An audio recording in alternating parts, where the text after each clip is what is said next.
Agora, seguindo com o nosso programa Testosterona ao vivo, do Shopping Jardim das Américas, em Curitiba, queria convidar aqui o Cal, que vai seguir agora. A gente vai ter um talk show, a gente vai ter convidados especiais hoje que vão dar entrevista para a gente aqui. Então, queria receber agora com aplausos o Helder.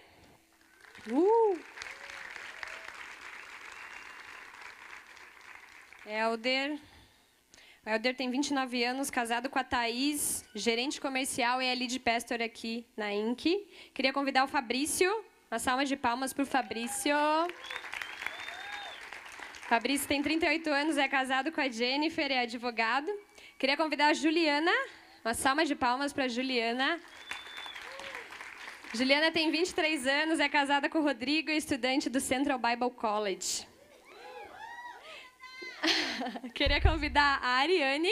Uma salva de palmas para a Ariane também. A Ariane tem 20 anos, namora com o Ivan e é digital influencer. Isso aí. E queria me convidar, serei entrevistada também, Gabriela, solteira, 28 anos, produtora de eventos e aspirante a filmmaker no Central Bible College também. Onde eu sento? Bom, uma salva de palmas mais forte para a nossa apresentadora de hoje. Como é bom poder começar já essa manhã com uma música boa, com uma assembleia boa reunida. Vocês são pensadores, vocês são formadores de opinião, vocês são revolucionários. E é sobre revolução que nós estamos falando nessa manhã. Para quem não sabe, religião é uma das 7 forças de uma sociedade. Uma sociedade hoje ela é composta por política, por educação, por família, por economia, tecnologia, comunicação e religião. E eu acredito que a religião é, sim, talvez a maior força do universo. Mais do que a filosofia, a religião ela tem imperado séculos a séculos. Então, nessa manhã, o nosso desejo aqui, já de primeira mão, quero agradecer a presença de todos os nossos convidados. São pessoas que descobriram que há vida depois da religião. Existe uma vida depois da igreja, existe uma vida lá fora. Quando lá de dentro eles falavam, aquilo lá é o mundo, aquilo lá é o capeta, aquilo lá é do inferno, aquilo lá é das trevas. E eles vieram para fora, nós viemos para fora, não é à toa que nós estamos dentro do templo do consumo, né? Estamos dentro de um shopping center da nossa cidade. E igreja é muito bom, vocês concordam comigo? Ruim é o que fizeram dela, não? E quando a gente está falando isso, obviamente a gente está falando da igrejinha com I minúsculo. Existe uma igreja ao redor do mundo que tem um I maiúsculo. Essa igreja ela é transcendente, essa igreja é feita de pessoas, essa igreja vai bem, obrigado. Essa igreja é noiva de Cristo. Ela triunfa, essa igreja ela não tem ameaça, não há rival para essa igreja. Por isso, desde já, vamos contextualizar a igreja que nós estamos nos referindo. Estamos falando de uma igreja com I minúsculo, estamos falando dessa instituição, dessa organização, estamos falando dessas profissões, estamos falando desses feudos, estamos nos referindo a pequenas empresas e grandes negócios. E a minha pergunta para vocês é, que igreja é a sua igreja? Qual igreja é a sua igreja? A sua igreja é essa? Aquela que você vem, bate cartão, dá oi para mim e fala, pá, estou numa igreja boa. Ou você tem consciência que quando você passa ali na 7 de setembro e olha para dentro daquela igrejona enorme, aquela igreja é a tua igreja. Você tem consciência quando você passa na frente de uma igrejinha, ali no Parolim, que é um fundo de garagem, que tem 3 tiozinhos sentados e um maluco gritando dentro de um microfone falhando. Você tem consciência que ali é a sua igreja? Você sente isso? Você passa na frente de uma igreja no Paraguai, quando você está a trabalho, e consegue se identificar e falar, essa é minha igreja. Porque é exatamente nessa perspectiva que eu quero trazer os nossos entrevistados nessa manhã, é nessa perspectiva que eu quero te levar. Quando nós estamos falando sobre os evangélicos, nós descobrimos que existe um universo de inocentes. São milhares e milhões de pessoas que são inocentes, são pessoas amáveis, são pessoas de todo o seu coração, que estão fazendo o que estão fazendo. A questão é que a ignorância, ela destrói o povo. A Bíblia diz que o povo ele é destruído porque falta neles compreensão, neles falta entendimento, e isso não tem acepção. Isso acontece com o rico, com o pobre, com o doutor ou com o não doutor. Por isso hoje os inocentes lá no meio tem juízes, no meio daqueles inocentes tem doutores, tem PhDs, mas no campo da religião eles são inocentes. Eles acreditaram numa história, eles acreditaram num cara. E é sobre isso que nós queremos falar. Então, bem-vindos. Eu gostaria de abrir o microfone para que os nossos entrevistados se apresentassem rapidamente, dizendo um pouco de onde você veio, qual o seu contexto, onde você conheceu a Cristo, qual foi o seu rolê e o que te trouxe aqui. Vamos começar com o Fabrício ali. Muito bem, Fabrício, seja bem-vindo. Bom dia. Bom dia, pessoal. É um prazer estar aqui essa manhã falando desse tema que tem mexido tanto com a gente nesse mês, enquanto igreja. E eu nasci no lar evangélico, numa família que a minha mãe era católica, meu pai era cristão, mas desviado, e tiveram uma experiência forte de cura e restauração na família, através de uma irmã minha que tinha um câncer. E dentro desse contexto, essa minha irmã, posteriormente, ela virou médica, virou pastora. E a gente cresceu num ambiente em que se buscava muito a Deus, se buscava muito influenciar pessoas. E hoje, inclusive, as minhas irmãs são pastoras e eles abriram uma igreja, saindo de uma instituição que também a gente considerava com coisas e características muito religiosas e que se perdeu no caminho, como muitas outras igrejas. E, nesse contexto, para fazer algo diferente, a gente introduziu... eles sonharam com uma outra igreja. Eu creio que um sonho real, como a gente tem desejado aqui, vivido aqui nessa igreja. Só que nesse contexto eu vivi também por anos nessa nova igreja. E ali eu vi que, embora a gente tivesse saído de um contexto em que a gente presenciou muita religiosidade, a gente começou a sofrer impacto dessa religiosidade. Mesmo não querendo, mesmo lutando contra o sistema, né? E dentro desse contexto, a gente passou muitas coisas. Ela teve um contexto de discipulado, não sei quem passou por esse contexto de igreja, um formato de discipulado, de líder. E esse, mais ou menos, foi o contexto em que eu vivi, né? E nesse contexto, eu comecei a perceber coisas que, ao invés de me afirmar como filho de Deus, me afirmar como... alguém capaz de gerenciar sua vida, de gerenciar suas finanças, gerenciar seu casamento, né, suas emoções, eu vi que esse sistema começou a me tirar desse lugar. E eu entrei num lugar de comparação com pessoas que talvez tiveram histórias mais fáceis, né, porque eu creio que cada pessoa aqui tem um contexto e uma história, né, você sofreu ou viveu situações que só você viveu, né, e outras, graças a Deus ou não, não viveram situações tão difíceis, né. Eu, especialmente, vivi algumas situações difíceis na minha infância, que passei a primeira fase da juventude da minha vida lutando contra isso, fazendo terapia, buscando, até mesmo dentro da igreja, do discipulado mesmo, uma paternidade que eu não tive, uma afirmação que eu não tive. E isso foi muito real, eu desejei muito isso.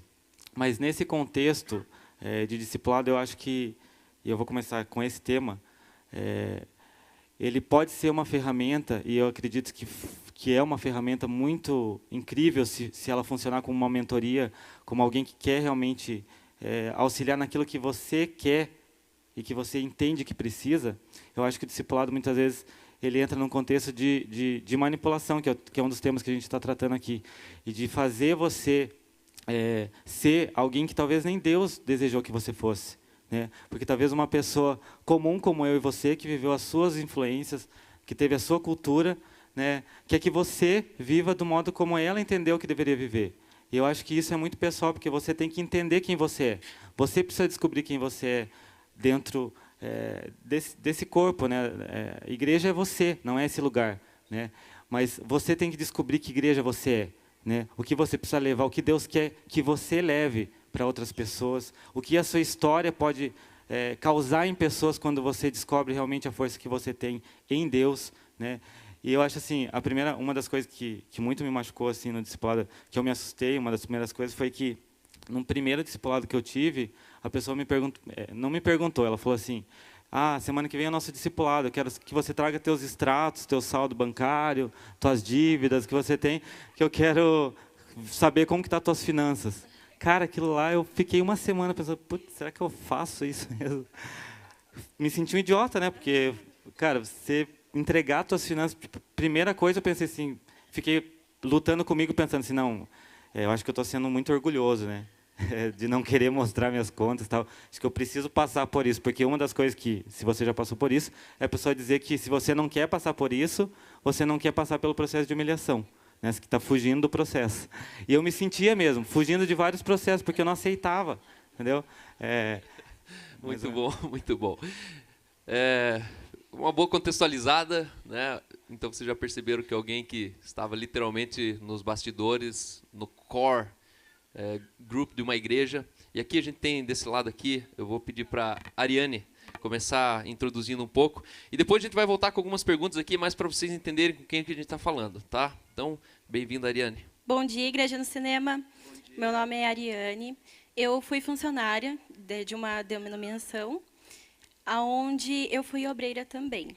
Então, eu vivi os dois lados. Eu vi o palco, porque era um teatro, e lá dentro eu pude ver os bastidores como que realmente era. Então, muitas vezes a gente via pregações, palavras onde o pastor dizia ser o que a Bíblia diz, que temos que ser, e lá dentro a gente via outras coisas. Então, na parte administrativa, tinha 219 igrejas, onde no Paraná arrecada 8 milhões por mês. Então, eu mexia com os documentos e lá também eu via muita corrupção dentro dessa igreja. E uma das coisas que me marcou muito foi porque nessa inocência, né, de você acreditar em Jesus, na Bíblia, e você achar que é um super pastor, porque geralmente esse é o marketing, né? É um super pastor, Inclusive, tá na TV, né? Você vive na dependência de que tudo que você tem que fazer, você tem que pedir a opinião do seu pastor. E era assim que a gente vivia. Então, até para namorar, foi uma luta, porque Quem nunca? Tanto que o Ivan sabe disso. A gente ficou mais de 3 meses só orando para saber se era isso mesmo e tinha que esperar o pastor autorizar para namorar. Foi uma burocracia toda. E nisso, quando eu comecei a conhecer esse outro lado, eu me choquei muito. E eu comecei a me interrogar a mim mesma. Eu fiquei cheia de dúvidas, porque... Mas o que eu estou fazendo aqui? Qual que é o propósito de Deus na minha vida? Então, eu me senti muito perdida. Porque até em questão de... mas como que eles expulsam demônios se, né, faz tantas coisas assim erradas? E uma das coisas foi... Eu vi uma missionária, ela fez hipoaspiração, outra pastora colocou silicone com o dinheiro da igreja. Pequenas igrejas, grandes negócios. Ô, Cal, libera aí, Cal. Libera a verba. A arrecadação não fecha um silicone aqui no domingo, pô. Pessoal, pelo amor de Deus. Só que o pior disso é que nos documentos eles pediam notas frias. Então, até para o açougueiro, eles pediam notas frias lá para cobrir o valor da operação cirúrgica delas, da plástica, do silicone. E elas enchiam a boca para falar o valor também. Não, eu paguei 7 mil aqui na lipoaspiração, mas não adiantou nada. Porque depois fui no McDonald's e não adiantou muito. Então... Infelizmente, eu vi muitos casos assim. Só que fica essa questão, né? O que você é, mesmo você vendo tudo errado, e será que a sua fé permanece a mesma? Então, no meio disso, eu era a do contra. Então, lá eu era a pentecostal. Eu não concordava com essas atitudes. E como todo mundo fazia errado, eles pensavam assim, então, se ele faz errado, eu também vou fazer, porque todo mundo faz, então, por que não? E uma vez eu perguntei, mas por que vocês vão para Santa Catarina, vão para o Beto Carreiro, com dinheiro de doações? Não é realmente para o evangelho? E não é para o investimento da igreja? Cadê o ar-condicionado, o ventilador que precisa aqui? Porque, às vezes, teve vezes na nossa sala, de tanta gente brigar, a gente conseguiu um ar-condicionado, não tinha nem isso. E a gente era em 14 funcionários lá. Então, a sala não tinha tantas condições assim, sendo que 8 milhões dava muito bem para ter uma estrutura super boa, né? Que a gente não faria com 8 milhões, hein? A Muito INC, bom. né, do valor que arrecada aqui, que até o Carlos tinha mencionado que num ano deu 140 mil, 144, e olha o que a INC faz. Então, imagine com 8 milhões o que a INC não faria. Essa é a prova que o que a gente faz não depende do dinheiro, né? O dinheiro, a Bíblia diz que alguns vão comprar sem ter dinheiro, e a gente tem provado disso. Muito bom, bem-vinda. Gabi Marreiro, conta um pouco o seu background. Então, eu cresci num lar comum, quase ninguém é cristão na minha família, acho que talvez umas 5 pessoas só. E meu pai do rock and roll, vida louca. Eu sou muito feliz porque eu sempre comparei pessoas da igreja com ele, porque apesar de ele ser todo loucão a vida toda e quando ele era novo usar droga e tudo mais, quando a minha mãe falou que estava grávida de mim, eles só namoraram, ele largou tudo para ser pai. E ele foi o melhor pai que eu podia ter. Algumas pessoas que estão aqui conhecem ele, convivem, a galera do college está lá em casa todo final de semana e vê como que é. E sempre fui muito inspirada por ele, pela minha mãe também. E com mais ou menos uns 15 anos fui para a igreja, convidada por jovens, assim, e foi muito legal.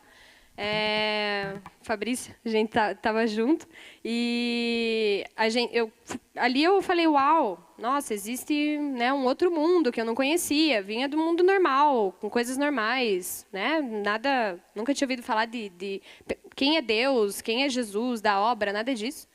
E fui para a igreja, fiquei ali alguns anos, daí eu, para a Frentex, que sou, né, já me interagi com todo mundo. Dessa igreja que a gente começou aí, depois deu uma briga lá, que era meio familiar, a gente mudou para uma outra, e nessa, que era uma comunidade, que eu fiquei anos ali, comecei com 15, mais ou menos até os 22 anos, e nessa fase dos 22 anos comecei a questionar algumas coisas.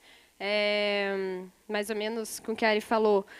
A galera fazia umas coisas erradas. Eu venho de família humilde, família pobre mesmo, então eu via a galera ali azucrinando, fazendo coisa errada, fazendo coisas que não estavam de acordo com a doutrina, com o que era imposto, e se dando bem, e prosperando, e eu comecei a meio que entrar em conflito com Deus ali, tipo, tô aqui fazendo tudo certinho, só me ferro, na minha família só se ferra, a galera aqui azucrinando tá indo para frente. Vou pro mundão. Saí da igreja, dei um rolê no mundão, 5 anos, voltei ano passado. E o que eu estava falando com o Cal essa semana que me indignou é que a informação que eu recebi ano passado aqui nesse lugar, ela mudou minha mente de tal forma que algumas pessoas nem me reconhecem no meu estilo de vida relacionado a atitudes. Eu não me reconheço no meu mindset, no jeito que eu penso hoje para fazer as coisas. Porque vindo de uma família humilde, numa cultura do Brasil, é tudo tão difícil, é tudo tão impossível, você tem que se ferrar, para quem sabe lá com seus 50 anos, 60 anos, você ter capacidade para fazer certas coisas, e era esse meu pensamento, que eu ia trabalhar muito, muito enquanto eu era nova, para poder desfrutar na minha velhice. E com essa informação que eu recebi, a minha mente mudou completamente. Em 1 ano eu transformei a minha vida, eu deixei minha profissão de 9 anos, eu estou num lugar onde eu falava que só playboy podia estar. E com essa informação que eu recebi, isso me indigna um pouco, porque há 10 anos eu estava lá na igreja e nunca ninguém me deu essa informação. E por causa dela, eu fiz várias coisas que eu não precisava ter feito, eu passei por várias coisas que eu não precisava ter passado. Podia ter tido consequências muito maiores das que eu tive por causa de uma informação que a igreja não me deu. Muito bom. Que bom que você chegou ao conhecimento. Conhecereis a verdade e a verdade vos libertará. A verdade sozinha não liberta, né? Você dormiu em cima da verdade por anos, mas aqui você se intimidou, né? Conhecer significa, quando Adão conheceu a Eva, né? O coito, conhecereis a verdade, quando você deitar com a verdade, quando você realmente pegar aquilo que você sabe e transformar em quem você é. Isso gera uma transformação. Você já vai falar mais sobre isso. Aqui eu tenho o Helder do nosso lado aqui, um dos nossos pastores de casa. Conta um pouco pra gente como é que foi a tua infância, como você foi introduzindo nesse universo da igreja e como você conseguiu sobrevivê-lo. Bacana. Bom dia, gente. Tudo bem? Então tá. Eu tenho 29 anos. Eu nasci numa família bem pobre também. Na verdade, minha mãe ela me educou sozinha. E ela precisava trabalhar o dia inteiro, então eu lembro que ela sempre saía, tipo, 6 horas da manhã e chegava só à meia-noite em casa. ela fazia muita hora extra e tudo mais. E aí a gente foi morar junto com a minha avó, para ela poder ajudar a cuidar e tudo mais. Então eu cresci nesse contexto até 11 anos de idade, quando, por causa da minha mãe, a gente foi para a igreja junto, né? E por que é importante falar sobre o contexto? Porque muitas vezes a igreja, essa igreja institucional que a gente está falando, ela serve para suprir essa necessidade, no nosso caso ali, da pobreza, de uma dificuldade financeira e até mesmo da violência e tudo mais. Então, nesse momento, a gente foi para essa igreja, e para mim foi a melhor coisa que aconteceu na minha vida, porque naquele mesmo dia que eu fui, eu conheci a Jesus, mesmo com 11 anos, fui batizado pelo Espírito Santo, e ali eu já recebi uma palavra profética que norteia a minha vida até hoje. E foi incrível, assim, porque a nossa vida mudou do dia para a noite, literalmente. Então eu passei a frequentar ali mesmo com a minha mãe, e algumas coisas sobrenaturais foram acontecendo comigo. Eu comecei a igreja lá tinha uma bateria, mas ninguém tocava. Eu comecei a pegar e aprendi a tocar sozinho. Depois que eu aprendi a tocar bateria, o guitarrista foi embora da igreja. Aí não tem como tocar bateria sem guitarra. Eu comecei a aprender guitarra sozinho. Aí com 12 anos de idade eu já estava pregando na igreja. Então tudo foi muito precoce na minha vida, assim. Foi um impacto muito grande da obra que o Espírito Santo fez. Até que chegou mais ou menos uns 15, 16 anos de idade, eu fui dar um rolezinho também igual a Gabi. Falei, vamos ver o que tem aí por fora, o que está rolando. Mas meu rolê durou 2 anos só. E quando eu voltei muito mais intenso do que eu era antes. Eu já era super intenso, mas eu voltei muito mais. Então, eu com 17 anos, eu já voltei com o pensamento de arrumar uma namorada para eu casar. Tanto que eu e a Thaís, a gente começou a namorar com 18 anos, casamos com 20. E ali eu vim com muita intensidade, começamos a liderar jovens durante aproximadamente 5, 6 anos. Até que depois, quando você volta e quando você começa a se envolver, você começa a envolver com a parte das finanças da igreja, você começa a se envolver com as pessoas em si. Então, por exemplo, a gente fazia um papel mesmo pastoral com as pessoas que a gente se relacionava. Então, chegou um momento da nossa vida onde a gente tinha mais influência nas pessoas do que os próprios pastores, simplesmente pelo fato de nós estarmos juntos, né? Então, era nós que visitávamos, era nós que íamos para a pizzaria comer junto, era nós que assistia as pessoas nas suas dificuldades. Quando alguém tinha problemas financeiros, um aluguel atrasado, a gente que se reunia para poder dar suporte, não tinha ajuda da igreja. E uma das coisas que foram somadas várias coisas que talvez depois a gente entra mais no detalhe, mas uma das coisas que mais fez com que eu desistisse da igreja que eu estava inserido na época foi uma situação onde um casal muito querido de amigos nossos, eles tinham um filho pequeno e eles moravam em outro bairro, então eles precisavam do carro para se deslocar, para estar com a gente, para estar na igreja e tudo mais. E aí eu descobri, por uma boca de uma outra pessoa, que eles estavam para perder o carro deles. Era um carro popular, mas que eles precisavam. E eles tinham um filho pequeno, eles não podiam ficar sem carro. E eles estavam com 3 parcelas de R$ 500 atrasados. E eu falei, não vai perder carro, não. A gente vai levantar essa grana aí. Então, eu comecei a ir pedindo para as pessoas da igreja. Tudo é bairro pobre, igreja pobre, pessoas extremamente simples. Mas é ali onde você vê a maior generosidade. Eu preguei lá nessa igreja. Várias vezes. E aí a gente pegou e começou a fazer arrecadação. E, por exemplo, eu vi uma senhora que ela era aposentada com um salário mínimo, que ela deu R$ 50, por exemplo, né? Porque para ela R$ 50 significava muito, né? Eu lembro da viúva entregando as moedas. E várias outras pessoas, até jovens, assim, estudantes, ajudando, e 50, e 100. E a gente faltava bem pouquinho, acho que faltava uns... Pouquinho não, né? Mas faltava uns R$ 600 para completar esse valor. Falei, bom, o que faltar eu vou conversar com a direção da igreja, né? Porque provavelmente eles vão cobrir, né? Eu sabia que a arrecadação, por mais que era uma igreja pobre, era boa e tudo mais. E quando eu fui falar, aí a pastora da igreja disse, eu preciso ver com o pastor e tal, né? E aí no outro dia, quando eles vieram me trazer dinheiro, eles vieram me deram R$ 100. Falaram, a gente pode ajudar com R$ 100. E aquilo ali me causou uma revolta muito grande, sabe? Porque eu falei, poxa, se a viúva ela deu 50, então vocês não deveria devolver o dinheiro para todo mundo e vocês pagarem isso, né? Essa iniciativa não deveria nem ser eu que estou tomando. Mas, enfim, aquilo ali me criou uma revolta muito grande. Eu cheguei e falei para eles, é o seguinte, nós vamos pagar a conta deles, independente do que nós temos no banco. Eu tinha limite na época, eu falei, nós vamos sacar esse dinheiro, a gente vai pagar. E a gente foi, pagou a conta deles lá. depois outras pessoas viram o nosso esforço, vieram ajudar e tudo mais. Então ali foi um momento onde eu acendi uma luz e falei, não tem condição. Essa não é a igreja que eu creio, essa não é a igreja que Jesus institucionalizou a partir da ascensão dele para o céu, essa não é a igreja de Atos. Então, a partir dali, começou a me criar uma certa revolta, e aí eu comecei a combater o sistema de fato. Aí eu fui para cima. Até então, eu não sei se alguém já teve essa experiência, mas toda vez que você está inserido nesse contexto, existe uma frase que diz assim, ó, você não pode se levantar contra o anjo da igreja. Você não pode se levantar contra o ungido do Senhor. Então, toda vez que você tem um pensamento que você fala, isso aqui está errado, mas você fala, putz, mas se eu fizer isso, como que você é chamado quem faz isso? Rebelde. E os rebeldes não herdarão o reino dos céus. Entendeu? Então, tem toda uma estratégia. E aí eu ficava, até esse momento, eu falava, não, cara, eu não sou rebelde, eu não posso ser rebelde, eu não posso me levantar. Mas, a partir desse momento, eu falei, não, peraí. Quem está sendo o anjo dessa igreja sou eu. Então, na verdade, eles que não podem se levantar contra mim. Porque eu estou com meu coração puro, eu estou alinhado com aquilo que Deus está falando. Então, mais ou menos isso. Muito bom. Você que está nos assistindo ao vivo, não fale mal contra o anjo da igreja. Deus está vendo que você fala mal de mim. Brincadeira. Brincadeirinha. Mas essa é a amostra de uma igreja de um país, né? Eu estou muito feliz aqui hoje porque nós estamos tendo 2 denominações nacionais aqui representadas.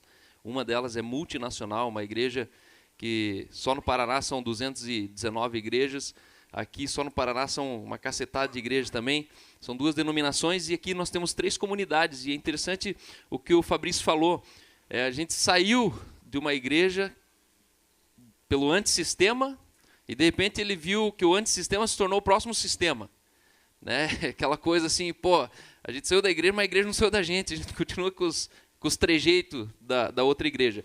Mas esse é o fato. Por que nós estamos tratando isso nessa manhã? Porque nós acreditamos que existe um protesto e um grito de liberdade que nós queremos. Né? Existe essa nação anônima, invisível. Existem inocentes como o Helder, existem inocentes como a Gabi, existem inocentes como o Fabrício, que a revolta deles é terminar lá no sexo ilícito. A revolta deles é terminar numa nova experiência. A revolta deles é dar esse rolê. Eu quero te dizer que você não precisa desse rolê. O seu grito de protesto precisa ser explodindo dentro da religião, não fora dela. Né? Eles saíram para respeitar uma religião. Eles se ausentaram falando assim, não, eu vou respeitar eles, deixa eu sair fora. Só que você respeitando eles, você estava se desrespeitando a você mesmo. A Gabi se desrespeitou. O Helder se desrespeitou. Essa galera aí que sai e fica rebelde, faz o contrário, faz o que eu fiz. Um dia eu estava nessa situação. Eu tinha 2 opções, fazia como meus irmãos, meter o louco lá fora, ou vestia um colete de dinamite, voltava para dentro da igreja e explodia aquela bosta. Porque era mais ou menos assim que eu pensava com 18 anos, vamos explodir essa merda. E eu fiz isso. E funcionou isso. Porque a igreja, ela prevalece. A igreja, ela não desce, a igreja, ela não combate. A igreja, ela apenas governa. Né? E existia ali um sistema religioso, existia ali uma imposição, existia abuso. E meu pai era esse abusador, meu pai era esse pastor. E um dia eu tive que sair no palco com meu pai. Hoje eu sou pastor do meu pai. Hoje o coração dos pais se converteu ao filho e o do filho se converteu ao pai. Eu vivo essa realidade dentro da minha casa. E você também pode viver. Nós recebemos aqui muitos filhos de pastores. Muitos filhos de pastores sentam nessa poltrona aqui porque eles não conseguem sentar na poltrona da cadeira da igreja deles. Eles não conseguem falar com o pai deles porque não tem essa comunicação. É sempre essa conversinha. Rebelde, cala a boca. Isso é mundanismo. Mas isso é abuso. Mas vamos falar aqui um pouco com a Ju também. Ju, seja bem-vinda. Você também é nossa estudante acadêmica lá no Central Bible College. Conta pra gente um pouco da tua história. Então, oi, bom dia, pessoal. Então, eu nasci no berço evangélico, então o meu contexto sempre foi estar na igreja. Eu vim de uma igreja bem tradicional, de quando era pequena, assim, até os meus 13 anos. Aí eu me mudei para cá e daí eu entrei numa comunidade, que daí eu pensei, nossa, agora é diferente. Eu posso usar calça, eu posso cortar o cabelo, eu posso ir de maquiagem no culto, tipo, coisas assim. E eu achava que lá era uma liberdade, assim, quando eu conheci. E no começo foi bem legal. Eu fazia parte do grupo de jovens, então eu sempre estava à frente de muita coisa. A gente arrecadava, tipo, vendia água no farol, vendia sorvete, fazia altas coisas para arrecadar dinheiro para ir para os retiros. E era muito legal essa fase, assim, de adolescente, tipo, porque estava todo mundo envolvido. Eu tinha alguns problemas com meus pais, porque como eu ficava, tipo, todos os dias na igreja, 7 dias por semana, saía do colégio, ia para a igreja, fazia tudo, a gente acabava discutindo um pouco, mas... Ah, não, eu era adolescente, eu estava lá, eu falava, você prefere eu na igreja ou no mundo? Você prefere eu 24 horas lá dentro da igreja ou você quer que eu fique aqui domingo com você? Eu podia estar usando droga, tipo, e daí minha mãe às vezes, mas você não dá atenção, não volta. E até aí foi uma fase legal. Aí, quando eu decidi casar com o Rodrigo, né, tipo, a gente começou a se relacionar, já foi um tormento, porque naquela época a igreja estava implementando um sistema de namoro santo. Tipo assim, você não pode... Era um namoro que você não podia beijar, você não podia dar mão, você não podia fazer nada. E como eu era muito nova, e o Rodrigo era um pouco mais velho que eu, ele já era proibido de se relacionar comigo. Então, começou tudo ali. O pastor já começou... E o Rodrigo, ele era a pessoa que fazia tudo na igreja. Ele tocava, ele trabalhava na igreja, ele arrumava os pisos do banheiro, porque ele trabalhava de pedreiro, ele fazia tudo. Ele era o obreiro do Senhor, favorito do pastor. Então, assim, eu comecei... O obreiro do pastor favorito do Senhor. E daí, quando eu comecei a me relacionar com ele, o pastor meio que se revoltou contra mim, assim, sabe? Mas a gente... Não, eu era uma má influência contra... Eu estava tirando ele do propósito. Mas tudo foi, a gente casou, apesar de todos os trancos, 3 anos depois a gente se casou e tal. E daí, aí que começou a ficar ruim o negócio, porque quando você casa, você tem que mudar de contexto. Então, eu não podia... Eu tinha 17 anos, porque eu casei bem nova. E eu não podia mais me relacionar com os adolescentes, porque eu era uma mulher casada, eu tinha que me comportar como uma mulher casada. Então, eu não podia me vestir como uma mulher, tipo, uma adolescente. Eu tinha que me vestir como uma mulher casada. Então, algumas vezes eu cheguei na igreja, a pastora olhou para mim, essa roupa está muito adolescente para você, acho que você tem que trocar. Eu saía do culto, voltava para casa, trocava de roupa, e eu não podia... às vezes eu ia de a pé, andando, porque o meu tio não podia me levar, porque eu não podia andar sozinha no carro com outro homem. Tipo, é coisa assim, o meu tio, o meu primo, a gente não podia. Mas, nosso casamento já começou nisso, né? Porque a gente pecou antes de casar. Ou seja, não assim, podia usar Uber, né? Não podia usar Uber. E daí o pastor...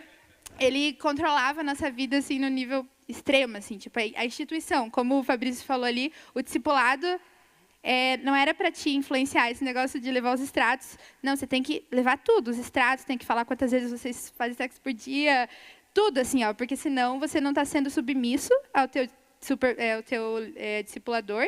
E ele chega para você, ele fala assim, ó, eu não sou teu amigo. Eu não estou aqui para me relacionar com você, eu estou aqui para influenciar a tua vida. Então, assim, você não pode... Eu não falo de igual para igual, eu vou te discipular, você tem que me respeitar. E daí, como eu era adolescente, né, eu não concordo com isso. Mas sempre no final, o Rodrigo era o cabeça, ele é o cabeça do casamento, o homem manda, daí o pastor mandava nele, ele mandava em mim. E eu, beleza.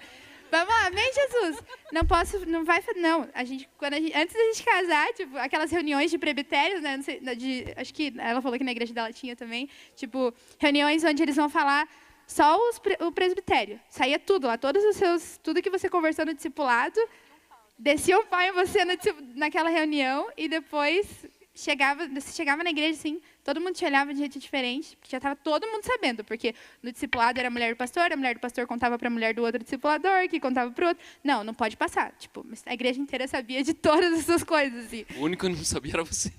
O único que não ficava sabendo era você, tipo, como assim você está sabendo disso que aconteceu? Eu tratei no discipulado. Mas foi bem intenso, assim. Eu lembro de uma coisa, o Fabrício falou sobre abuso, né? Uma das coisas que me deixou, no começo do nosso casamento, que foi bem difícil para mim, assim, para a gente superar, foi que, por a gente ter, tipo, pecado, né? O pastor olhou para mim e falou, vocês não podem dançar valsa no casamento de vocês, porque vocês não podem ficar sozinhos, então vocês não vão poder ensaiar. Aí ele olhou para mim e eu comecei a chorar, porque eu tinha 17 anos. E eu falei, cara, eu quero dançar, eu quero fazer isso. E ele olhou para mim e falou, você tem que chorar pelo teu pecado. E não por você não dançar. Me agradeça, porque eu estou cuidando de você. Daí eu, beleza. Então, é assim, tudo. E daí depois a gente ficou 3, 4, acho que quase 4 anos dentro da igreja, várias vezes, tipo, brigando e...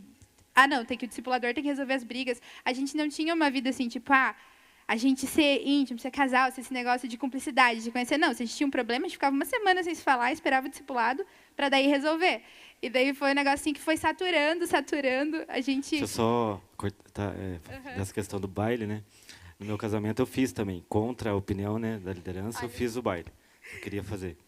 E no momento posterior, quando eu tive uma crise assim no casamento, eu teve que resolver. A primeira coisa que me falaram foi: mas é que você estava com brecha, porque você fez o baile. Temos que fechar essa porta. E no meu casamento não teve que tocar Cassiane e Jairinho, porque não podia a música do mundo. A gente fez brinde com Guaraná, que não podia champanhe. Então pensa numa festa animada que teve. Dançar, então, Deus o livre. Não pode. No meu casamento, meu pai, ele, na hora da cerimonial, é sem noção, né? Ó, pai, mãe, vem aqui e tal. Nem meu todos, pai, nem todos. só as lá de fora. Bacana. E meu pai, naquele ímpeto ali, ele não conseguiu falar não. E aí, essa cerimonial fez ele segurar uma taça de champanhe na mão, vir na frente do bolo e segurar a taça. Até hoje, isso é a frustração dele do meu casamento por causa disso. Porque ele segurou uma taça de álcool na mão. Ai. É uma idiotice. Ó, papai, é uma idiotice isso, mas que bom que você já entendeu.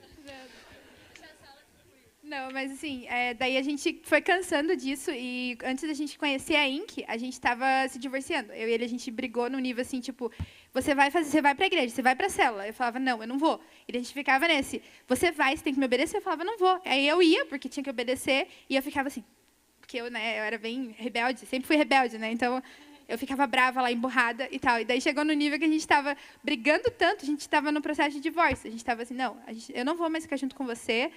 Não, daí a gente foi conversar com o pastor. Eu falei, ó, eu não quero mais ir para a igreja, não vamos mais. Aí ele me contou isso depois, né? Mas o pastor chegou para ele e falou, se separa dela, então. Se separa, depois você volta e fica aqui. E daí, quando a gente foi conversar, até a nossa última conversa antes de sair, que a gente já tinha conhecido a Inc e tal, ele olhou para mim, no fundo dos meus olhos, assim, e falou, eu me arrependo de ter feito o seu casamento com o Rodrigo, porque você está tirando ele do propósito de Deus. Você é a pessoa que eu olho para você e vejo que você não tem Deus dentro de você, porque você está tirando o seu esposo do propósito de Deus que ele tem para a vida dele. Ele ia ser um pastor e você está destruindo isso na vida dele. Eu me arrependo de ter casado vocês. E vocês, daí ele fala muitas outras coisas, eu demorei um tempo para perdoar ele, mas já perdoei, tá tudo certo. E esse sim foi uma das... Pastor, um abraço para você. Um abraço para você. Tá tudo certo, não te odeio mais, não quero que você morra mais, tá tudo bem.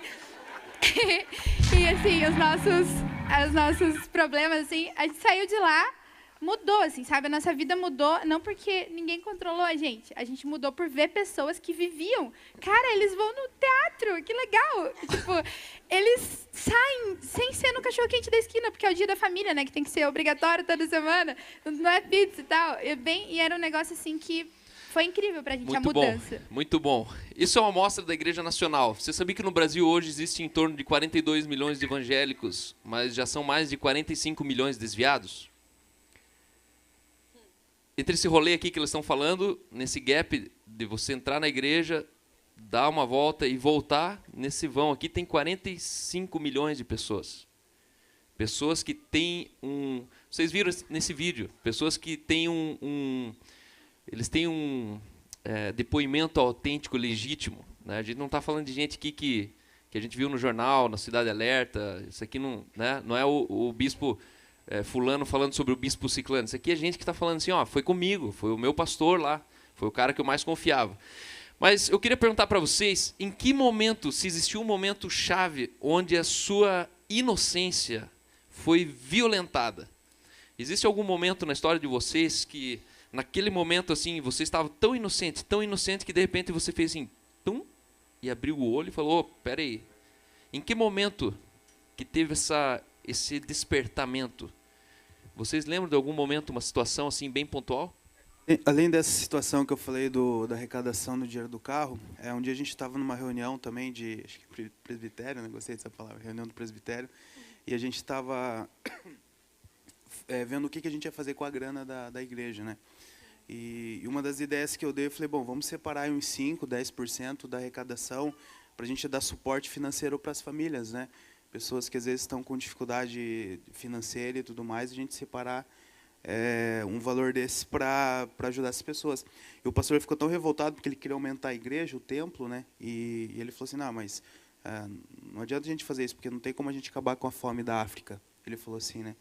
E aquilo ali para mim foi esse momento, porque eu falei não, da África não tem como, mas das pessoas que estão aqui na igreja a gente pode. Então, assim, aquilo ali foi um momento que me criou uma revolta muito grande por causa desse tipo de omissão, né?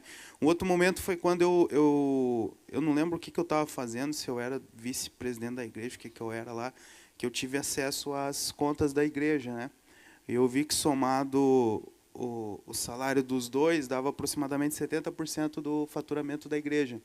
E aquilo ali me deixou uma revolta muito grande. Primeiro porque, como a gente era de bairro, então todo mundo ganhava um salário muito baixo, né? Acho que a média salarial lá na época devia ser uns R$ 1.200, R$ 1.000, assim. Quem trabalhava em empresa, tudo mais. E eu lembro que era tipo 4, 5 vezes mais assim de cada um, sabe? Então aquilo ali para mim começou a ser uma afronta muito grande, porque como eu estava inserido no meio do povão, eu sabia da necessidade de cada um. Sabia, pô, aquilo ali está com a luz atrasada, aquilo ali está desempregado, aquilo ali está com problema no aluguel. E aí para mim esse foi onde mais ofendeu a minha fé. Porque eu falei, não, tá errado isso aí. E eu sempre gostei muito de meditar na palavra, eu sempre gostei de meditar muito na Bíblia. E eu começava a imaginar, não, a igreja que Jesus estabeleceu é essa aqui, ó. E essa aqui, ó, eles tinham tudo em comum. Essa aqui ninguém tinha necessidade, essa aqui todo mundo repartia o pão. Então, ninguém sobrepõe ao outro. Então, ficava muito incompatível e isso aí me ofendeu bastante. Legal. Mais alguém? Teve um caso comigo que, quando eu mudei de setor, porque lá eles enfatizavam muito que não era uma igreja, e sim uma empresa. E eles deixavam claro que era uma empresa multinacional, porque como é uma igreja grande, tem em outros países também. Então, sempre ficou isso muito claro. Você não está numa igreja, você está numa empresa, que é uma empresa. E como eu tive esse acesso a essas informações de valores nessa igreja, a gente via esses desvios. E eu comecei a me questionar também sobre o dízimo, sobre a oferta e todo esse contexto. E uma vez eu fui perguntar para um pastor o porquê que tinha os propósitos, que lá tem a toalhinha ungida, tem o óleo, e enfim. E a resposta foi a seguinte, é porque as pessoas gostam que mistifiquem as coisas, então a gente tem que mistificar um pouco para chamar atenção, para chamar as pessoas para a igreja.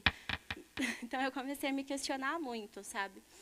E outra situação também é que lá também tinha uma salinha onde chamava todos os obreiros ou os jovens, e tinha uma colega nossa, inclusive a gente conhece ela até hoje, a gente conversa com ela, que ela teve relação fora do casamento, né? Ela estava namorando e teve relação, e o pastor ficou sabendo e expôs ela na frente de todos, durante aquela sala, e proibiram todo mundo de conversar com ela. Vocês estão proibidos de falarem com ela, não quero vocês em companhia com ela, porque ela é uma perturbada, deixavam isso bem claro, e vocês estão proibidos. Então, quem conversar com ela, tiver amizade com ela, está no banco. Eu teve 2 momentos assim que eu queria falar também, que foram marcantes para mim, assim, porque eu entreguei, nessa última igreja que eu estive, eu entreguei tudo que eu tinha assim, em relação a chamado, a dons, né, talentos, e acreditava muito no que a gente estava vivendo e tal. E a nossa igreja recebe cobertura de uma outra igreja grande aqui de Curitiba também. E nesse contexto da minha igreja, né, eu estava sendo discipulado por quem era um dos pastores da igreja, e ele tinha a equipe dele, que era praticamente quem abriu a igreja e estava ali junto e tal, e estava sonhando um ministério junto, né, com ele e tal. E em um momento que ele da igreja assim, que ele teve que tomar uma decisão por uma direção dessa outra igreja, né, que ele teria que escolher quem realmente diminuir os discípulos dele, né, para quem ele realmente sabia que ia dar certo, né, digamos assim, logo, e seriam pastores e tal. E ele me chamou, né, esse meu cunhado me chamou e falou e disse que eu não seria um deles. E nesse período específico que ele escolheu as pessoas, eu estava vivendo uma crise, né, pessoal. Estava vivendo uma crise no meu casamento, e eu senti um descarte, assim, sabe? Quando ele chegou e falou assim, olha, eu tenho que dizer para vocês, faz 1 ano que eu estou orando, e eu só descobri nesse dia que ele me falou, né? Eu falei, nossa, 1 ano sendo meu discipulador e não me contar que você não estava mais querendo ser meu discipulador, né? Foi meio chocante ouvir, tanto que eu falei assim, olha, eu nem consigo dizer uma palavra para você, né? Nesse momento, vou sair, vou orar. E fiquei mesmo 5 meses indo lá e vindo aqui na INC. E nesse período eu falei tudo isso, né, para minha liderança, e eu senti assim que eles tinham se perdido, assim, sabe, que o sistema mesmo estava sendo estava fazendo avaliação de pessoas, né? E você não era importante mais pelo que você fez, pelo que você plantou ali, talvez 5 anos, eu estava junto desde o início, quando era 20 pessoas na igreja, e talvez por algo que você fez que te desvalorizou, né? Que talvez era errado mesmo para eles, para mim mesmo era errado, mas que eu estava tratando, e por isso você ser descartado, né, do rol daqueles que talvez seriam pastores e sair disso, né? Esse foi um momento. Um outro momento também que foi bem difícil foi ver que nesse período meu de crise eu entreguei uma célula que eu tinha, entreguei liderados, né? Foi uma dor bem grande para mim, porque era minha família, assim, mais ou menos, a minha célula, tipo o hub que tem aqui. E eu vi um outro casal antes de mim que passou um processo similar, assim, também teve que entregar a célula, entregar louvor, né, que também você tem que ir para o banco, sai do louvor. E esse casal ficou tipo quase 1 ano no banco, sabe assim. E eu vi a integridade deles em tentar cumprir as coisas para ser honrado e voltar para o louvor, e voltar para a célula, e ser reconhecido de novo por pessoas. E ver o processo deles assim me marcou muito, porque eles chamaram a gente para uma conversa e falaram assim, olha, esse é o processo que vocês têm que passar, porque se vocês não passarem por isso, por essa humilhação, por esse abandono das coisas, vocês não vão viver o que Deus tem para vocês. E naquele momento foi bem forte, porque apesar de eu ter deixado a célula, eu continuava sendo um referencial, eu continuava amando pessoas, eu continuava orando por pessoas, né, inclusive que eram os meus próprios liderados, que eu entreguei para outras pessoas, né, e eles continuavam me procurando, continuavam pedindo oração, e como estava tudo certo com Deus, eu tinha consertado, sabia do meu coração, eu me sentia capaz e apto para orar por eles, e eles sentiam isso, sabe, e me procuravam. E foi a primeira coisa que eu pensei, nossa, se aqui fora, né, da igreja, eu posso orar por alguém, mesmo tendo cometido alguma coisa que eu já reconheci meu erro, que eu já me senti perdoado, que eu já consertei, né, com Deus, por que não continuar fazendo dentro da igreja? Né? Porque eu não posso ser referência lá, né, mas posso ser referência para outros que eu contei o que eu fiz e que essa pessoa ainda pede para eu orar. Sabe? Então, nesse momento, eu falei assim, cara, está errado. Eu não sou o que a igreja está querendo dizer que eu sou. Né? Eu sou o que Deus diz que eu sou. Né? E é nisso que eu quero escolher, e é nisso que eu quero acreditar e continuar influenciando vidas apesar dos meus erros. Né? Frase forte, né? O que a gente está dizendo que as pessoas são? Será que é alinhado com o que Deus diz que elas são? Gabi, como que você tratou o dilema entre o que era dito e daquilo que era vivido? Né? Você, dentro da tua jornada, você percebia que havia incoerência dentro do que a igreja, os líderes, os pastores falavam, daquilo que eles viviam? E como é que você começou a pensar o contrário disso? O que te levou a você mudar a sua maneira de viver? Quando eu estava lá, eu era envolvida em bastante coisa, assim, é bem meu estilo isso, me envolver bastante. E eu lembro que uma fase assim que eu comecei a ficar bem frustrada porque eu tinha muita admiração por muita gente e comecei a ver sobre um ou outro caso lá de pastor traiu a mulher com a melhor amiga da mulher. E, tipo, eles estavam lá criticando os jovens, que os jovens, coitados, né? Os jovens na igreja são o pó, né? Pó da gaita. Daí, estavam sempre falando mal, a gente sempre estava se misturando com outras denominações, foi assim que eu conheci esse ser humano aqui. E sempre estava ali criticando, e o jovem isso, o jovem aquilo, o jovem não podia fazer nada, o jovem não podia atuar, para atuar tinha que ser casado, tinha que ter todo um histórico, enfim. E isso, inconscientemente, hoje eu entendo, começou a me frustrar, né? Porque é como se fossem degraus para você ser capacitado para fazer alguma coisa. E a capacidade já estava dentro de mim e eu não sabia, e ninguém me falou. E por isso a minha revolta.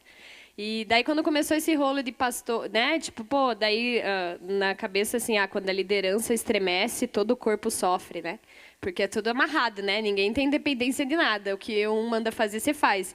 Eu falo que eu não conhecia a Deus, eu só sabia sobre Ele pelo que me falavam. Porque se eu conhecesse, eu não teria nunca me separado dele, né? E isso foi me frustrando, e acabei falando, nada a ver eu estar aqui, acho que eu não vou conseguir ir para o padrão que eles precisam que eu vá para ser alguma coisa aqui, então melhor eu sair e tentar viver de outro jeito, né? Você perguntou também como eu voltei? Isso que te fez Voltar. acreditar de novo. Tá.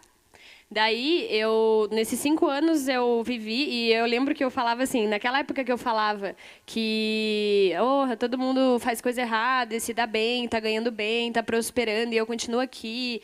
Tipo, era a situação crítica mesmo, de às vezes eu ver meu pai me pedindo R$1 para comprar pão, sabe? E isso começou a me indignar. Eu falei, será que estou fazendo alguma coisa errada? Será que é uma maldição familiar? Toda essa miséria na minha vida e tal, o que vai ser de mim, né? Pô. E daí eu saí e tal, e quando eu saí, cara, tudo começou a dar certo para mim no meu trabalho. Eu trabalhei, ganhei aumento, ganhei super bem e tal. E eu lembro que quando eu estava lá no mundão sonhando, né, que eu falei, ferrou, né? Agora se eu morrer, agora eu vou pro inferno, né? Fiquei lá na igreja todos os anos, agora se eu morrer bem nessa fase, porque, né, tipo, bem nessa fase eu vou me ferrar, né? E daí eu lembro que... Perdi o fio da meada que eu ia falar. Lembrei. E daí eu lembro que eu comecei a pensar assim, tipo, agora, sonhando com a tsunami, né? Tipo, sempre tinha uns pesadelos com a tsunami ali, que eu ia morrer na vida louca e tal, né? Acabou pra mim, perdi todos aqueles anos lá, porque você conhece a verdade, por mais que você se frustre, você fica com medo, né? Tipo, agora ferrou, né? E eu lembro que eu saí agora... Tava meio querendo sair, abrir meu negócio, e daí eu falei, agora eu vou abrir meu negócio e tal, preciso de Deus para me ajudar, né? Senão, sozinha não vai dar boa e tal.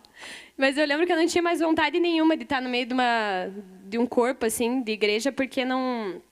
Eu falava assim, cara, a igreja é alienada. A igreja eles não raciocinam, eles não pensam, eles não fazem nada de diferente, tudo é pecado, tudo é errado. Eu vim de um contexto onde eu vivi num meio, esse meio de evento, a gente conhece muita gente influente, a gente conhece muita coisa. Eu falei, como que eu vou conseguir agora, com a minha cabeça, estar dentro de um lugar onde as pessoas são alienadas? Tipo, eu não consigo. Eu falei para Deus, eu queria voltar a ter um relacionamento com você, mas eu não tenho vontade nenhuma. Tenho zero vontade e não me vejo mais fazendo isso. E daí eu lembrei, né? O Espírito Santo me lembrou do Cal, que 10 anos antes eu tinha tido um único contato com ele, assim, com ele e com a Aline, onde eu vi eles como referência, assim, de casal. Eu lembro que eu sempre conto essa história, né? Que estava num retiro, e daí o Cal e a Aline, casal gato, né? Os dois bonitões e tal. E daí o Cal ficou lá com a gente e a Aline foi dormir. Eu falei, uau, cara, eles não são grudados, ela não é louca de ficar atrás do cara ali, perseguindo ele. E daí eu lembro que, acompanhando o Cal pelas redes sociais ali e tal, eu senti vontade de vir aqui. No primeiro dia que eu vim aqui, eu ouvi a mensagem da Graça e eu chorei a sessão toda, assim, como uma louca, tipo, igual uma criança mesmo. Porque aquilo, para mim, foi como se eu pensei, meu Deus, todos esses anos eu perdida, eu achando que eu ia morrer, que eu estava fazendo errado, que Deus estava bravo comigo e tal. E por causa dessa informação que eu recebi, eu vim aqui, eu quero enaltecer a banda, que às vezes eles nem sabem o poder do que eles estão cantando aqui, mas quando eu ouvi, não quis o céu sem minha presença, então trouxe o céu a mim, eu falei, uau, eu sou o master do negócio, entendeu? Eu não sou pouca coisa. Não, Deus não estava bravo comigo, Deus queria que eu voltasse. E quando eu cheguei aqui, eu vi, as pessoas pensam, as pessoas atuam na sociedade, as pessoas são inteligentes, as pessoas sabem fazer as coisas, as pessoas sabem filmar, as pessoas sabem cumprimentar, as pessoas não são alienadas nesse lugar. E aqui que eu comecei a mudar minha mente e tive cada vez mais vontade de estar aqui e de ser influência junto. Estamos caminhando para o fim já, teremos música ainda, nossa sessão ela só começou. E nos últimos minutos eu gostaria de dizer, a igreja ela tem uma intenção muito boa de tentar mudar as pessoas. A igreja ela quer melhorar a vida das pessoas, isso é inegável, né? Acho que toda a motivação de uma igreja é ela ser relevante socialmente, ela gerar transformação, ela orientar as pessoas no assunto da família, né? De você constituir uma família, de você ter filhos. Como o contexto da igreja no cinema hoje, para quem não conhece muito a igreja no cinema ela não tem muito controle. Porque, na verdade, a gente acredita que se Cristo vos libertar, verdadeiramente sereis livres. Então, não cabe a gente controlar vocês. Né? Há um espírito em você. O Deus, Criador do universo, ele habita dentro de você. Então, nesse contexto, a gente crê mais na obra do Espírito do que na obra da igreja aqui, terrena. como que esse contexto aqui, meio desregrado, meio irreverente, meio... eu sempre brinco, né, que a igreja no cinema ela é uma jangada, não é um cruzeiro, onde tem uma música de violino, você entra no cassino, daí você vai para o restaurante, é tudo chique, é tudo bonito. Não, não. É uma jangada que ela está descendo uma ribanceira e você tem que se segurar em alguém porque, meu, não tem nem borda, entendeu? É só plataforma. Mas a gente sabe para onde a gente está indo, a gente está em deslocamento.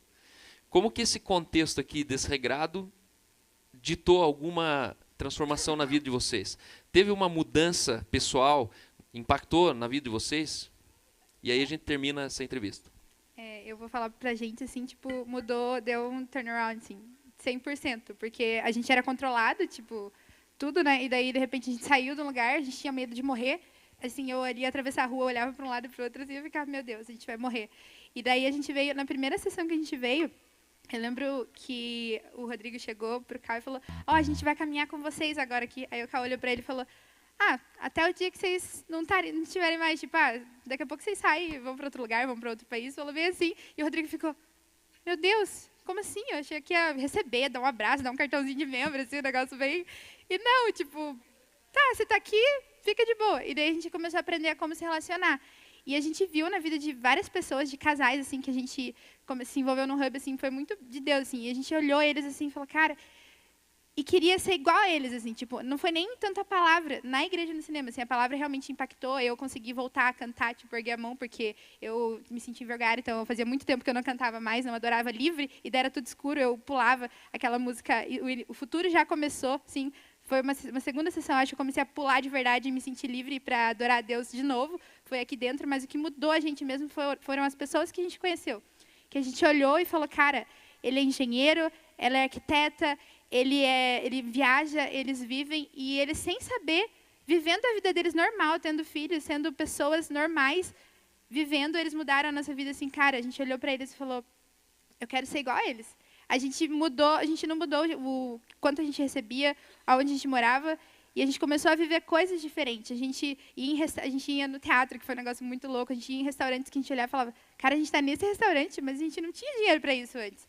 E era um negócio assim, a forma de se vestir mudou, tipo, eu brinco que o Rodrigo usava, ele olhava a roupa assim no coisa e olhava, eu vou levar essa aqui. Hoje ele olha assim, experimenta e fala, tá muito larga, né? Não vou colocar outra, tipo, sapato antes era qualquer ele olhava, agora ele olha assim, não, acho que tá na hora de comprar outra, tá na hora de vestir, tipo, mudou num nível assim, o que a gente é, mas ninguém precisou forçar nada. Só de ver as pessoas serem, tipo, eu sempre falo que a Kelly, o Marcelo, vocês são exemplo de pais, tipo, exemplo de pessoas na sociedade que trabalham, que têm uma vida fora da igreja, e essa vida reflete nas pessoas. Então, isso, assim, pra gente, tirou todo aquele medo, sabe?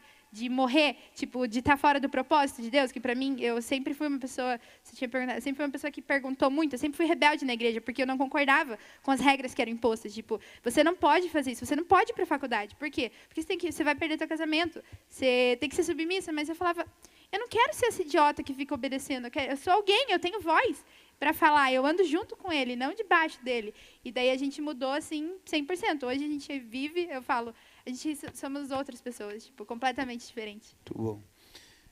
Quando a gente fala de igreja no cinema, o que influenciou, é importante ficar claro que a igreja no cinema são as pessoas, né? Então, não é que a instituição, a gente um dia entrou no cinema, sentiu um cheiro gostoso, um telão e mudou. São as pessoas. E o mais interessante é que as pessoas que fundaram a igreja no cinema, junto com você e com a Aline, são pessoas que já eram igreja no cinema antes de formar a estrutura, o formato que a gente tem hoje, né? Inclusive o próprio Charles, que nunca chegou a pisar dentro de uma igreja no cinema em si, mas é um cara que já era igreja no cinema quando eu encontrei ele, por causa da mentalidade, por causa do espírito, por causa do comportamento e tudo mais. Então, o que influenciou minha vida foi justamente a vida de vocês, porque eu comecei a ver compatibilidade daquilo que se vivia com aquilo que se pregava, e foi a primeira vez que eu vi isso, né? Eu vinha do meio onde a gente tinha um discurso muito bonito, mas eu conhecia o comportamento e o agir de cada uma das pessoas. Então, eu comecei a conhecer vocês no pessoal, então eu comecei a me relacionar com você, com todo o resto do pessoal, e eu falei, não, é esse o evangelho que eu creio. Mesmo que nessa época eu discordava da mensagem, porque foi tantos anos eu pregando sobre uma coisa, é difícil você chegar no momento e falar, cara, essa mensagem não pode estar certa, porque se ela estiver certa, eu estive errado a vida inteira. Então, mesmo eu combatendo a mensagem, mas eu falava, mas não pode. Como que a Bíblia diz que não tem como sair água salgada de uma fonte doce? Então, como que esses caras, sendo íntegros e sendo cristãos de verdade, como que eles podem estar falando uma coisa que não é? Então, aquilo ali foi o que começou a mudar o meu pensamento. Então, justamente viver a par de um sistema e não fazer como que eu posso dizer, dessa situação paralela, não fazer um novo sistema, que é o que acaba acontecendo. Você sai de um sistema para criar um novo. E é importante, Cal, deixar isso claro, porque a gente precisa separar esses líderes do sistema em duas categorias. Um deles são os mal intencionados. Outros são pessoas como nós, que são pessoas bem intencionadas, mas elas estão corrompidas pela cultura daquele sistema. Então, por isso que hoje eu não bato, por isso que hoje eu não pego firme contra essas pessoas, porque eu era essa pessoa há 5 anos atrás, entendeu? Então, você precisa separar. Quando é mal intencionado, é que nem o relacionamento de Jesus com os fariseus, tem que dar pau mesmo, tem que ir para cima. Porque esses caras são bandidos, esses caras eles estão explorando as pessoas, esses caras eles estão roubando o dinheiro das pessoas, esses caras eles estão abusando das pessoas. Então, esses são bandidos. Quando você conhece que o cara é mal intencionado, tem que ir para cima mesmo. Mas existe um outro grupo de pessoas, que era o casal de pastores que eu me relacionei a vida inteira, que eles são pessoas extremamente bem intencionadas, mas que eles foram corrompidos por aquele sistema. Então, por exemplo, aquilo que eles cobravam de nós, tinha alguém que estava cobrando deles e tinha outro que estava cobrando deles. Então, por exemplo, se você ficasse 1 mês sem dar o dízimo, eles te ligavam para saber por que você não deu o dízimo. Né? Tanto é que tinha até um guitarrista da nossa banda lá, que ele falava assim, pô, nunca vi ter que pagar a mensalidade para tocar, pô. Todo mês tem que pagar, senão não toca, porque quem não desse o dízimo era tirado da banda. Só que o que acontecia? Em cima deles tinha uma regional que cobrava um dízimo do dízimo. Então, se diminuísse a arrecadação, eles vinham para cima, ó, a gente vai tirar você daí. Vocês vão deixar de ser pastor daí, porque está arrecadando pouco. Então, esse tipo de corrompimento, ele é um corrompimento cultural. Por isso que muitas pessoas assistem a gente ali e não conseguem entender. Porque eles olham para a tua vida e falam, cara, esse cara é cristão. Eles olham para mim e falam, não, esse cara é um crente de verdade. Só que ele não consegue entender aquilo que a gente prega. E ele fica numa confusão muito grande, porque ele cresceu a vida inteira naquela cultura. Então, a cabeça do cara buga. Ele não consegue explicar por que você não pode tomar uma taça de vinho, mas Deus o livre, se ele te ver tomar uma taça de vinho, é um absurdo. Então, o que mais me trouxe impacto foi justamente ver que não era um sistema e que, quanto mais eu me aproximava de vocês de forma pessoal, quanto mais eu conhecia o defeito de cada um das pessoas ali da INC na época, mais eu queria estar aqui. Porque vocês não tentavam mostrar ser aquilo que não era. Então, por exemplo, se às vezes você brigava com a Aline sozinha em casa, você brigava na nossa frente também. Então, se às vezes eu, sei lá, xingava no trânsito quando eu estava sozinho no carro, eu xingava quando eu estava no outro. E não que o brigar e o que o xingar seja correto, mas a tua integridade ela é correta e ela faz com que você se torne uma pessoa confiável. Então, eu passei a ver que as pessoas ali, elas de fato elas eram íntegras e elas eram semelhantes a mim. Então, da mesma forma como eu errava no trânsito, como eu errava com a minha esposa, só que eu também era capaz, assim como eles, de trazer uma palavra de salvação para uma pessoa. Que eu era capaz, assim como eles, de orar para uma pessoa ela ser curada. Então, isso fez com que eu pudesse viver o evangelho outside, né? A gente vivia o evangelho só dentro da igreja e funcionava para quem ia lá. E hoje não, hoje a gente pode viver outside. Hoje a gente é um...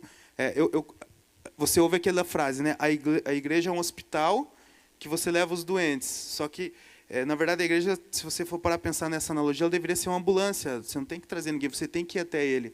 E você ir até ele significa você estar inserido na sociedade onde essas pessoas estão. Muito bem, uma salva de palmas para todos eles.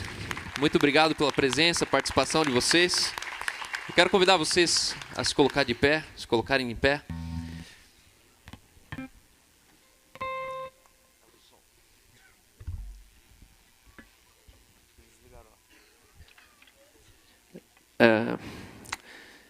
Eu quero convidar você a adorar a Deus nessa manhã de todo o teu coração. Quando você está dentro dessa igreja, talvez para você a visão do que você tem de igreja é muito bonita. Algumas vezes eu citei igrejas na minha pregação e fui muito duramente criticado. E as pessoas não entendiam e elas falavam, mas por que você fala tanto assim das igrejas? Por que você fala tanto isso dos pastores? Porque a igreja de Jesus não é essa igrejinha que a gente frequenta. A igreja de Jesus não é as primeiras igrejas batistas das cidades. A igreja de Jesus não é a melhor comunidade da nossa cidade. A igreja de Jesus não é uma igreja onde não falta dinheiro. A Igreja de Jesus é uma igreja onde existem pessoas que estão literalmente sendo dominadas, estão sendo abusadas, são pessoas que estão sendo violentamente tendo a sua consciência abusada. Isso gera traumas para uma vida inteira. Quando uma pessoa ela quebra a sua confiança, ela perde a confiança, essa pessoa ela começa a ter uma dificuldade de se relacionar. Então ela não confia mais em ninguém, porque os maiores referenciais de confiança quebraram a confiança dela. Se você tem a confiança do seu pai quebrado, depois você tem a confiança do seu primeiro namorado quebrado, depois você tem uma confiança de um pastor quebrado, você não confia mais em ninguém. E essa é uma síndrome que a gente vive hoje. Uma síndrome da desconfiança. No país hoje existem 3 P's que caíram em declínio nos últimos anos: político, polícia e pastor. Você não confia mais. É um ônus quando eu falo que eu sou um pastor. É um ônus. Em alguns lugares eu prefiro não falar que sou pastor, porque isso vai trazer uma mensagem que eu não estou comunicando para eles. Vou deixar subentendido que eu não sou. Mas nessa manhã o nosso desejo aqui é que Deus ele use você, no contexto que você estiver, para você tirar as pessoas que estão reféns da própria bênção. A igreja no cinema, a igreja quadrangular, a igreja universal, a igreja de Jesus, ela existe para abençoar as pessoas. E essa mesma bênção que a gente estende para as pessoas é a própria arma que a gente usa contra elas quando elas querem pensar diferente. Não, mas foi aqui que Deus restaurou o seu casamento. Você vai sair daqui agora? Vai deixar a gente aqui? Não, mas foi aqui que Deus mudou a tua história? Não, mas foi aqui que se encontrou seu marido? E de repente você está refém da bênção, mas a função da igreja é abençoar. Por isso quero dizer que você existe aqui na igreja no cinema até o dia que você decidir parar de vir. A igreja no cinema é um túnel que quando você entrar por ele, procure já a saída dele. Nós não somos um reservatório de pessoas, nós não somos um cemitério de pessoas. Nós somos pessoas que estão indo e vindo. E essas pessoas estão sendo como um saleiro, sendo disseminada. Estamos temperando um país. Por isso eu não posso fazer com que você fique no canto do prato. O dia que essa igreja aqui começar a represar as pessoas, nós seremos um saleiro no canto do prato. E o sal ele precisa estar aspergido sobre o alimento. Deus quer te levar pelo país. Deus quer te levar em outras denominações. Deus quer te usar talvez na igreja dos seus pais. Deus quer te usar talvez numa igreja dessas da televisão, que não tem nada a ver com a gente, mas que é a noiva de Cristo. Por isso, em primeiro lugar, ame as pessoas. Eu quero orar pelas igrejas. Eu não quero apenas terminar aqui falando, sem profetizar sobre elas. Eu gostaria de junto nós profetizássemos a igreja que nós sonhamos para o país. Uma igreja de justiça, de verdade. Então, se você puder, feche seus olhos junto comigo e ore intensamente. Pai, muito obrigado, Senhor, pela tua igreja. Obrigado pela noiva de Cristo. Obrigado, Senhor, porque o evangelho chegou nesse país. Obrigado que nós sabemos que nós somos portadores de soluções práticas e imediatas, Senhor, para um país. Pai, nós queremos declarar, Senhor, liberdade aos cativos. Pai, tudo aquilo que a religião tem aprisionado, nós liberamos nesse dia. Uma palavra, Senhor, que vai mudar a nossa história. Vai mudar toda a estatística, Deus. Pai, nós queremos declarar sobre a Igreja Nacional que a graça será a nossa mensagem, que pessoas serão o nosso valor, que generosidade será o nosso privilégio, que excelência será o nosso espírito. Deus, nós queremos declarar que filhos serão a nossa identidade.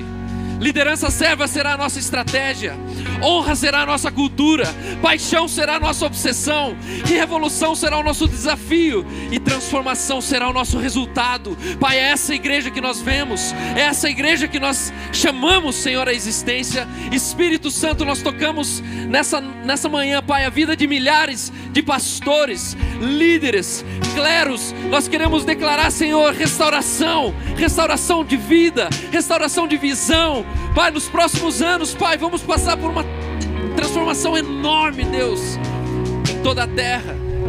Por isso, Espírito Santo, começa a preparar a tua igreja, para que não haja um caos, para que a transformação que venha sobre o mundo Encontre uma igreja preparada para essa transformação. Uma igreja, Senhor, que é feita de pessoas espalhadas por toda a terra. Uma igreja que não está mais cativa a um sistema, a uma estrutura que depende de 8 milhões por mês para ser pago.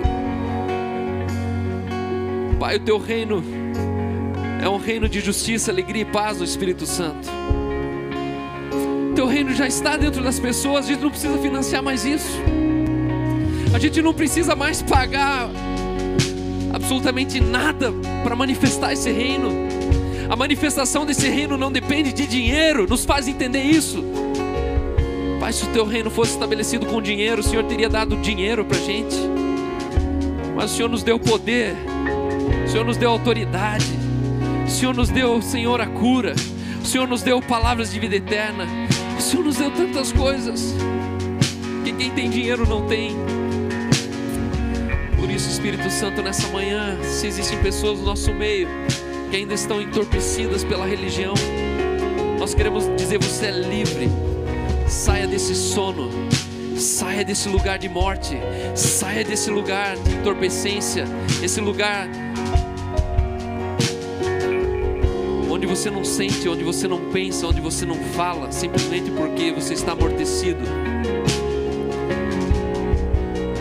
Pai, onde a igreja está amortecida, uma igreja anestesiada, ela existe, mas não move.